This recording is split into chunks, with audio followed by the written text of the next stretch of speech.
kung nakikinig ako sa iyong mga salita. Alleluia, Alleluia, Alleluia. Alleluia, Alleluia.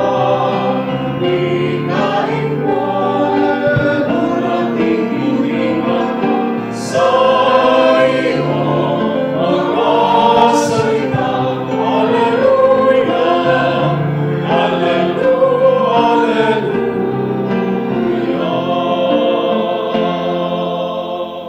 Sulugoon ako sa Ginoo, matuman unta dinhi kanako, suma sa imong pulong. Ang Ginoo manaa kaninyo, ang Santos nga Ebanghelyo kinutlo gikan sumala ni San Lucas.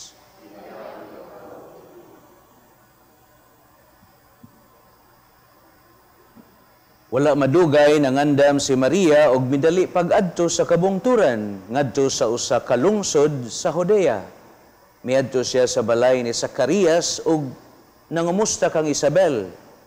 Sa pagkabati ni Isabel sa pangumusta ni Maria, milihok ang bata sud sa iyang tiyan. Unya napuno sa Espiritu Santo si Isabel og misulti sa makusog.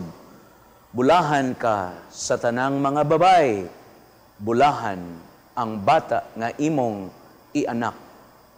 Ngano kaha nga miduaw man kanako ang inahan sa akong Ginoo? Kay pagkadungog ko gayod sa imong pangumusta, miulpot sa kalipay ang bata nga akong gisabak. Bulahan ka nga mituo nga matuman gayod ang mensahe sa Ginoo kanimo. Ang Ebanghelyo sa Ginoo. Ay ko ikaw, O Kristo.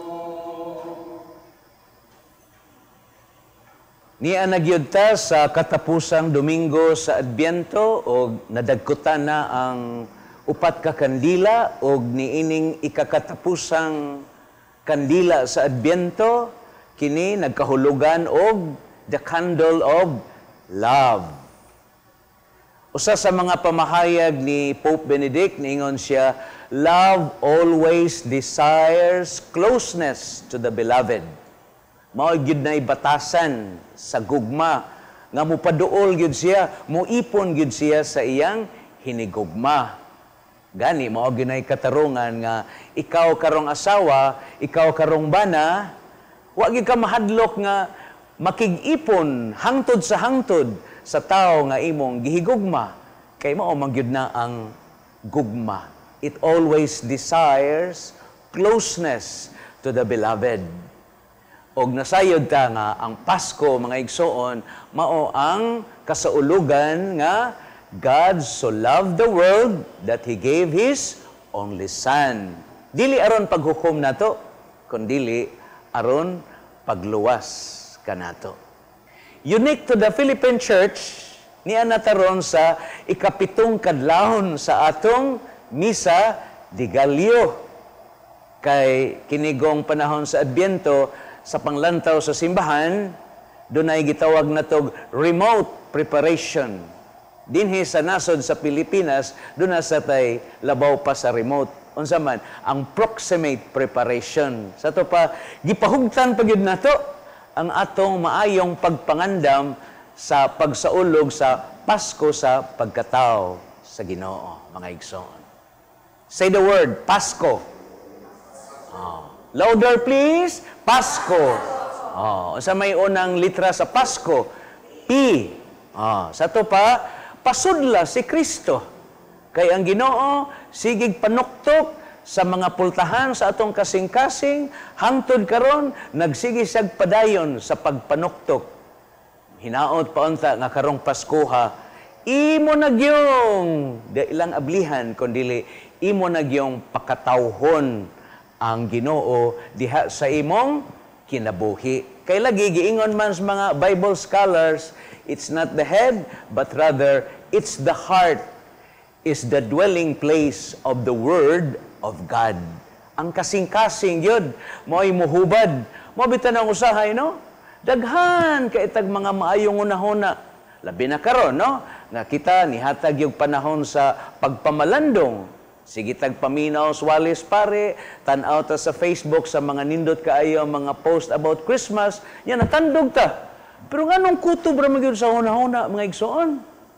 Kay ngano, the heart has its own reason that sometimes the mind cannot understand or the heart cannot understand what is in the mind. So mao nang unsaon man nato nga ang atong nindot kaayo nga mga hunahuna mahitabo gyud sa atong kinabuhi. Bring it to prayer. Kay prayer would lead what is in our mind to the heart, and the heart would lead us to really respond to the challenge of the Word of God. So unsay unang primerong litra sa Pasko? P.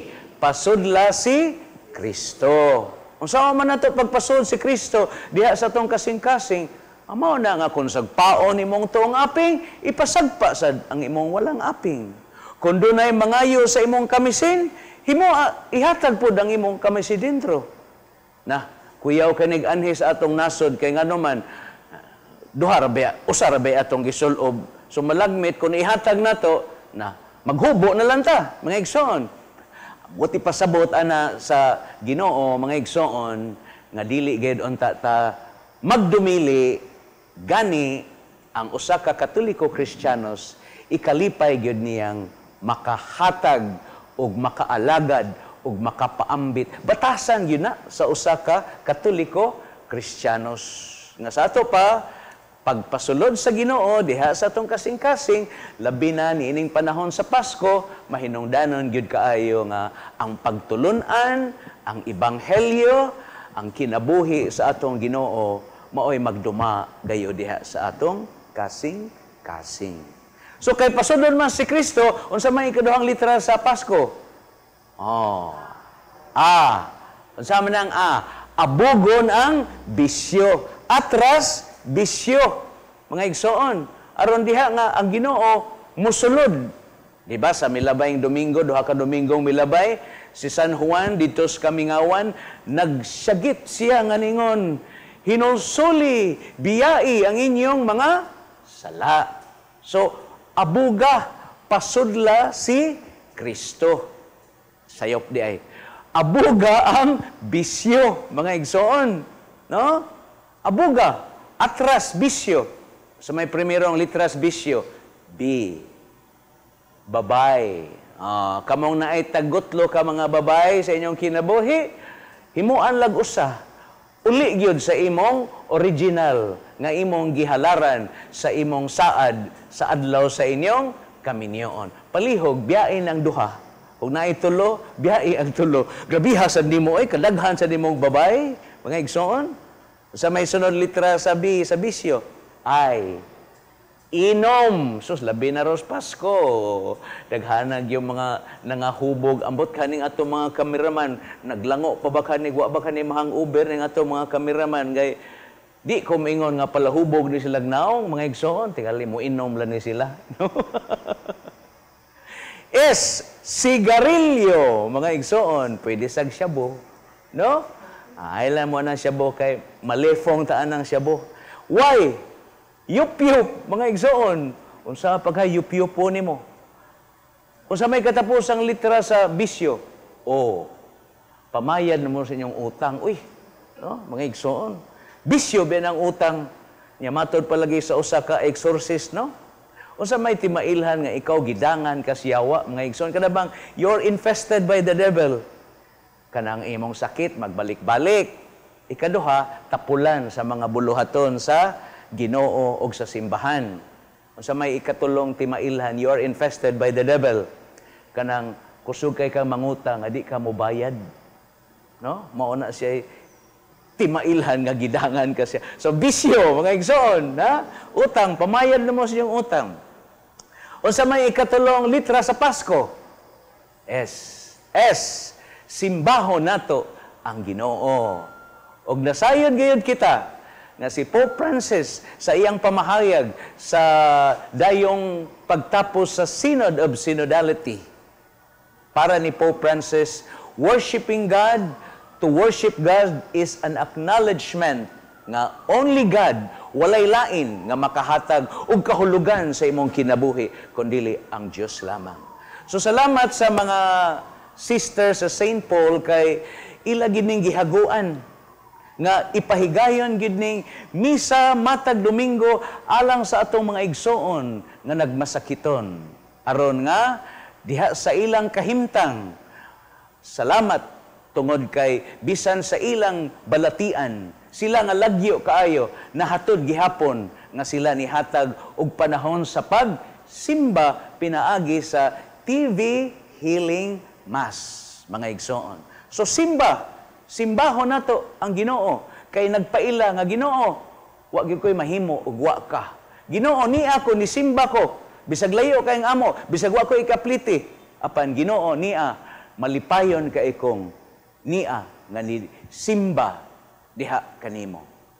Sa may ikaupat nga litra sa Pasko, mao na nga ang usa ka Katoliko Kristiyanos siya kanunay nga magdala og kalipay, the joy of the gospel matud pa sa atong Santo Papa. Ug mao kana karon ang gipasabot sa ebanghelyo nga atong nadungog ang mahal nga Birhen Maria sa dihang gitahuan siya ni barog siya ug nidali pag-adto sa iyang ig-agaw nga si Isabel, mga igsoon. Kay gitahuan man siya sa anghel nga hinamdom ni Maria nga ang imong igagaw bisag tiguwang na siya kaayo nabiaron siya sa ikaunom kabuwan siyang pagmabdos. Ang mahal nga Birhen Maria no, wala ingon nga napugos siya nga iyang adtuon ang iyang igagaw. Kay lagi kun mapugos gud ta nga muadto og mualagad ta og mutabang ta nya napugos ta we keep on complaining and when we complain we look for people to be blamed.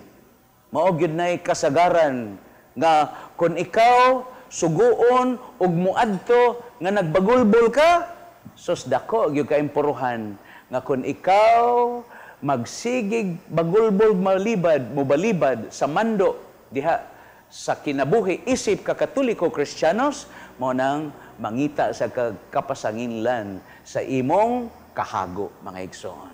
So ang mahal nga Birhen Maria sa tumang kalipay ni ngadto nidali siya ug sa dihang nahiabot siya sa balay siyang igagaw sus ang bata nga diha sa sabakan siyang igagaw nga si Isabel matod pa ni ulpot no sa kalipay ug ang iyang igagaw nga si Elizabeth pod nakaawit sa pagdaig sa diha nga giduaw siya siyang igagaw nga ang mahal nga Birhen Maria. You see my dear friends, mao kana diha sa atong pagsaulog sa Paskos pagkataos Ginoo hinaot pa unta nga hubaron gyud nato ang tinuod nga diwa sa Pasko.